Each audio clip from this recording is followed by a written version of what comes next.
ભગવાન અર્જુનને સાંખ્ય યોગનું જ્ઞાન આપે છે.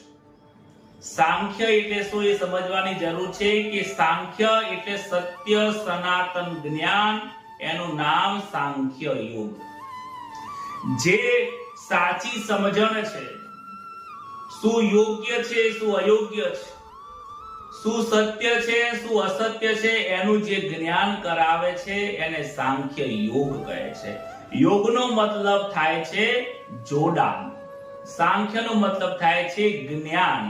જ્ઞાન કહો, સદ સમજણ કહો, સત્ય વસ્તુ કહો, સત્યની પારખ કહો, ઈશ્વરની પ્રાપ્તિ કહો, આ બધાનો અર્થ એક જ થાય છે કે સાંખ્ય.